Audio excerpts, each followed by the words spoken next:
피카소랑 마티스가 우리 모두의 아버지라고 불렀던 화가 궁금하지 않으세요? 네, 바로 현대미술의 문을 그냥 확 열어젖힌 남자죠. 폴 세잔. 오늘 그 혁신적인 세계로 한번 훅 들어가 보겠습니다. 이 그림, 세잔이 정말 사랑했던 생트 빅투아르 산이에요. 언뜻 보면 그냥 평화로운 풍경화 같잖아요. 근데 이게 사실은 미술사에 엄청난 질문을 던진 거의 선언문 같은 작품이거든요. 도대체 세잔은 이 캔버스 위에서 뭘 하려고 했던 걸까요? 바로 이 문장의 그 답의 전부입니다. 캔버스의 이미지가 구축되는 방식이 묘사되는 대상보다 더 중요해진다. 아니, 한번 생각해보세요. 무엇을 그리냐가 아니라 어떻게 그리냐가 더 중요하다니요. 와, 이 한 문장으로 세잔은 미술의 모든 규칙을 그냥 다 뒤집어 버린 거예요.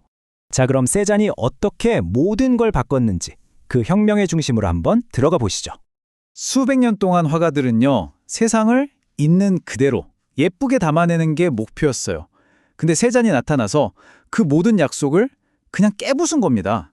캔버스는 현실을 따라하는 게 아니라 아예 새로운 현실을 만드는 공간이라고 선언한 거죠. 아니, 대체 무슨 깡으로 이런 엄청난 도전을 시작했을까요? 그 답을 찾으려면요, 그의 삶을 들여다봐야 합니다. 그는 평생 주류에 속하지 못했던 좀 고독한 아웃사이더였거든요. 세잔의 삶을 보면 참 좌절의 연속이었어요. 꽤 부유한 집에서 태어났는데도 파리 최고의 미술학교에는 똑 떨어지면서 시작부터 삐걱거렸죠. 수십 년 동안 아무도 알아주지 않고 혼자서 자기만의 길을 걸었어요. 그러다 거의 환갑이 다 돼서야 겨우 첫 개인전을 열고 세상의 주목을 받기 시작한 겁니다. 정말 평생을 고향에서 묵묵히 그림만 그렸던 그런 고독한 천재였던 거죠. 이게 상상이 되세요? 내놓는 작품마다 주류 전시회에서는 그냥 다 거절당한 거예요. 당시 미술계는 그의 그림을 이해조차 못했던 거죠. 그의 진가를 알아본 건 진짜 시대를 앞서갔던 몇몇 동료 예술가들 뿐이었습니다. 어쩌면 바로 그 고독함이 세잔에게 힘이 됐을지도 모릅니다. 세상의 규칙이 아니라 오직 자기가 느낀 대로 그리게 만들었으니까요. 자, 이제 그의 그림의 현실을 어떻게 부수고 다시 만드는지 직접 한번 보시죠. 자, 여기 그의 안에 오르탕스의 초상화가 있습니다. 근데 이 그림 뭔가 좀 이상하지 않으세요? 인물의 감정이나 성격 이런 게 전혀 안 느껴져요. 그냥 사물처럼 그려진 얼굴. 바로 여기서부터 세잔의 혁명이 시작되는 겁니다. 이걸 보시면 그 방식이 얼마나 다른지 확 느껴지실 거예요. 왼쪽의 전통적인 초상화는 선으로 형태를 잡고 명암으로 입체감을 줬잖아요. 근데 오른쪽 세잔을 보세요. 따뜻한 색, 찾아온 색, 이 색 덩어리들을 가지고 얼굴의 구조를 거의 조립하고 있어요. 그에게 사람은 감정을 가진 존재이기 이전에 색과 형태로 이루어진 하나의 단단한 구조물이었던 거죠. 완전히 다른 시각이에요. 자, 숫자 하나 보여드릴게요. 140. 이게 대체 뭘 의미하는 숫자일까요? 정말 놀랍게도요, 그의 그림상인이었던 앙브로아즈 볼라르가 초상화 모델을 서준 횟수입니다. 셔츠 하나 칠하는데 140번을 앉아 있어야 했다니, 와, 진짜 그의 집요함이 느껴지죠? 이런 끈질긴 관찰은 움직이지 않는 사과나 주전자를 그릴 때 그야말로 정점을 찍습니다. 이 정모라, 온뜻 보면 그냥 평범해 보이죠? 하지만 우리 조금만 더 자세히 들여다볼까요? 어딘가 좀 이상한 점 혹시 찾으셨나요?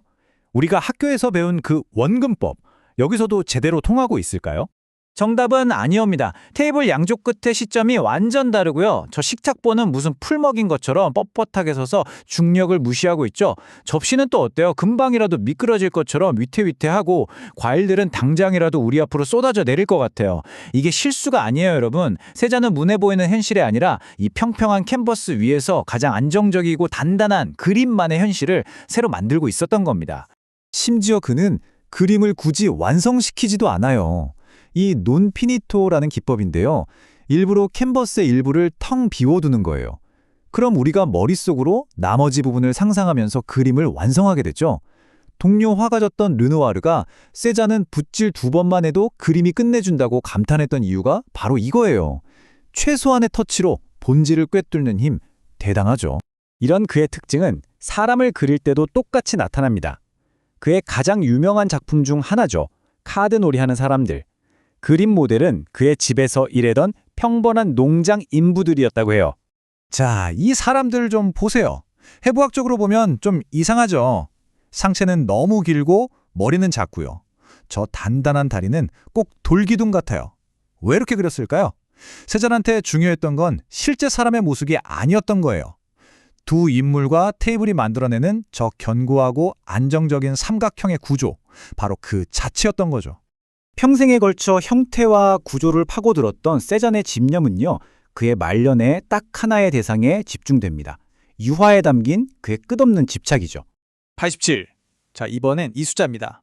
뭘까요, 이번엔? 세잔이 그의 고향에 있는 이 생트 빅토아르 산을 그린 횟수입니다. 무려 87번이요. 이 산은 그냥 예쁜 풍경이 아니었어요.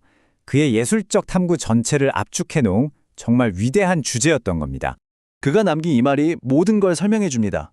풍경을 잘 그리려면 먼저 그 지질학적 토대를 발견해야 한다. 그러니까 그는 산의 겉모습이 아니라 수억 년 동안 변하지 않는 산의 근본적인 뼈대, 그 구조를 그리고 싶었던 거예요. 눈에 보이는 현상이 아니라 눈에 보이지 않는 본질을 캔버스에 담으려고 했던 거죠. 바로 이 모든 이유 때문에 훗날 피카소가 그를 이렇게 불렀던 겁니다. 우리 모두의 아버지라고요. 생각해보세요. 세잔 이전의 그림이 현실을 담는 창문이었다면 세잔 이후의 그림은 그 자체가 그냥 하나의 현실이 되어버린 겁니다. 마티스나 피카소 같은 거장들이 그의 어깨 위에서 입체주의니 야수주의니 하는 것들을 시작할 수 있었던 이유가 바로 여기 있죠. 세잔은 단순히 새로운 그림을 그린 사람이 아니에요. 그림이라는 게임의 규칙 자체를 바꿔버린 사람이었던 겁니다. 그래서 세잔은 오늘을 사는 우리에게도 이 궁극적인 질문을 던지고 있습니다. 만약 그림이 현실을 비추는 창이 아니라면 그림이란 대체 뭘까요? 어쩌면 이 질문에 대한 끝없는 대답들, 그게 바로 우리가 알고 있는 현대미술의 모든 것일지도 모르겠습니다.